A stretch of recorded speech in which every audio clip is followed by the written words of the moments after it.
और 4 जून को लोकसभा चुनाव की काउंटिंग होनी है, लेकिन उससे पहले इस बात की चर्चा जोर पकड़ने लगी है कि आखिर सत्ता पर काबिज कौन होगा।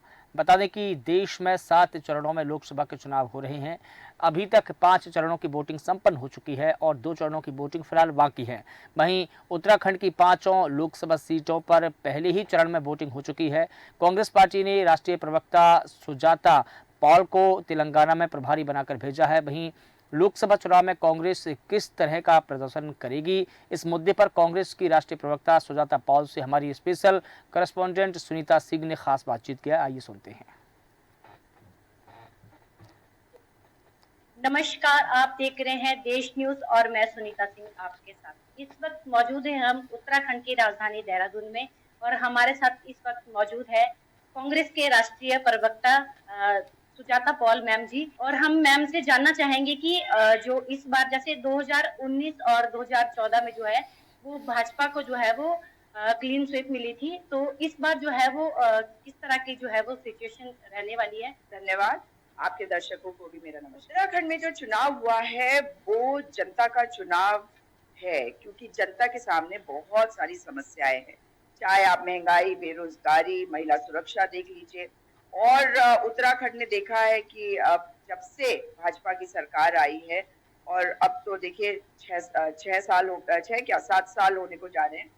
तो हमने ये देखा है कि किस तरीके से सरकार जो है वो अपना कार्य करने के बजाय अपने मुख्यमंत्रियों को गोटियां बनाकर प्रधानमंत्री के सामने पेश कर चुकी है। प्रधानमंत्री जब चाहते हैं एक गोटी हटाते हैं, दूसरी गोटी ले आते हैं। तो कभी त्रिवेंद्र रावत, कभी तीरथ रावत, अब पुष्कर धामी। और पुष्कर धामी जी किसी चीज को संभाल नहीं पा रहे।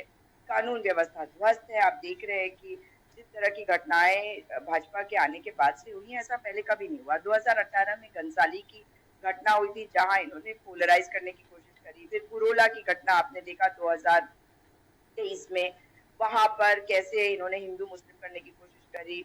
हल्द्वानी में जो घटना हुई, पहले वहां से लोगों को हटाने के नाम पर पोलराइज कम्युनलाइज करने की कोशिश करी गई। उसके बाद आपने देखा कि किस तरीके से वहां पर राइट्स हुए।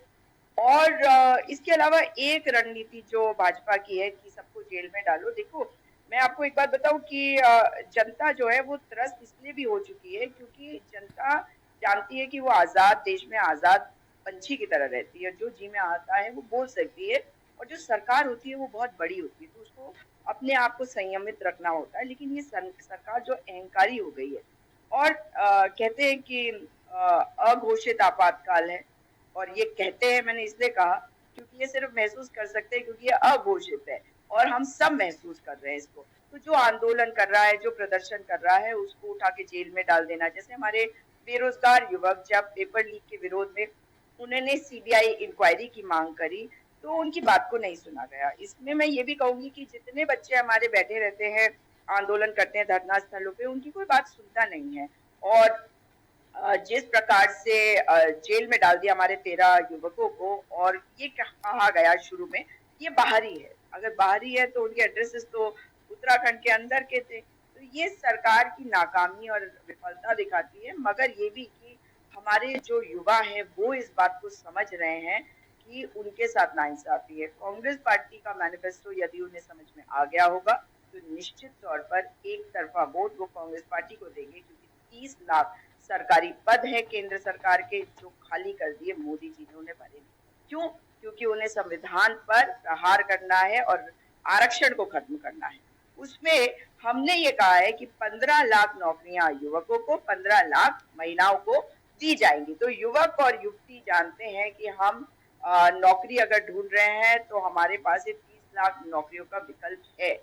हमारी पहली नौकरी पक्की है, क्योंकि अगर हमने डिप्लोमा या डिग्री करी है तो हमारे को 8,500 रुपए का अप्रेंटिसशिप होगा। मैंने कई देखा है कि चाहे वकीलों क्या हो, चाहे सीएस क्या हो, जो इंटर्न्स होते हैं उनको पैसे नहीं मिलते, वो वैसे ही काम करते हैं, एक्सपीरियंस होता है गेन करने के लिए।